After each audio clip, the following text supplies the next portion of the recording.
നേരത്തെ ഹണി റോസ് ബോബി ചെമ്മണ്ണൂരിനെതിരെ സ്ത്രീത്വത്തെ അപമാനിച്ചു എന്നതിൻ്റെ പേരിൽ ഒരു കേസ് കൊടുത്തതിന് തൊട്ടു പിന്നാലെ സമാന രീതിയിൽ യൂട്യൂബർക്കെതിരെ ഒരു കേസ് ഇപ്പോൾ വന്നിരിക്കുന്നു.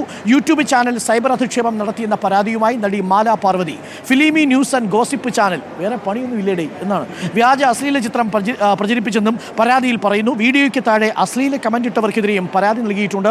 മാല പാർവതിയുടെ പരാതിയിൽ തിരുവനന്തപുരം സിറ്റി സൈബർ പോലീസ് കേസെടുത്തിട്ടുണ്ട്. ചുരുക്കത്തിൽ ഈ രണ്ട് കേസും കൂടെ വരുമ്പോൾ കേരളത്തിലെ ഞരമ്പന്മാരെ മുഴുവൻ പിടിച്ച് പോലീസ് അകത്തിടുന്ന അവസ്ഥയാണ്. എന്തായാലും റിനു സീതൻ നമുക്കൊപ്പം ചേരുന്നു. റിനു, മാലാ പാർവതി ഹണി റോസ് പരാതി കൊടുത്തു. അതിൽ അറസ്റ്റ് നടക്കുന്നതിനിടയിലാണ് ഇപ്പോൾ മാലാ പാർവതിയും രംഗത്തെത്തിയിരിക്കുന്നത്. എന്താണ് പരാതിയിൽ പറയുന്നത്?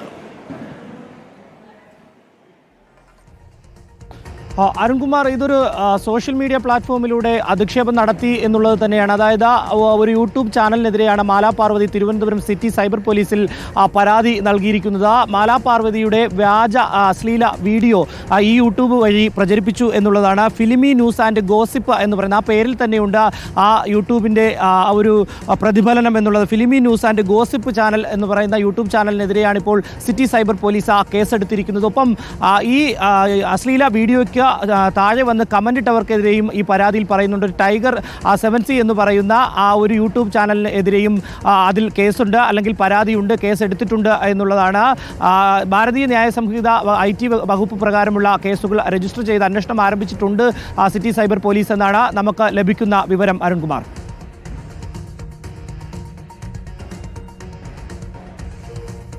ഓക്കെ, റിനു സീതനാണ് വിവരങ്ങൾ നൽകിയത്.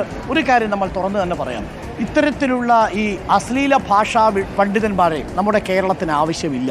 ഹണി റോസ് ഉപയോഗിച്ച വാക്കതാണ് കേട്ടോ. ബോബി ചെമ്മണ്ണൂരിനെതിരെ ഇന്നലെ ഒരു വാക്ക് ഉപയോഗിച്ചു. അശ്ലീല ഭാഷാ പണ്ഡിതന്മാർക്കെതിരെ ഞാൻ എന്തായാലും തുറന്ന യുദ്ധം പ്രഖ്യാപിക്കുന്നു. നിങ്ങൾ നിങ്ങളുടെ പണത്തിൻ്റെ ഹുങ്കുമായി ജീവിച്ചോളൂ. ഞാൻ ഭാരതീയ ന്യായ സംഹിതയിൽ സ്ത്രീത്വത്തിന് കൊടുക്കുന്ന നിയമത്തിൻ്റെ ബലത്തിൽ ഞാൻ വിശ്വസിക്കുമെന്നാണ് ഹണി റോസ് ഇന്നലെ വൃത്തിയായിട്ട പോസ്റ്റ് ഇട്ടത്.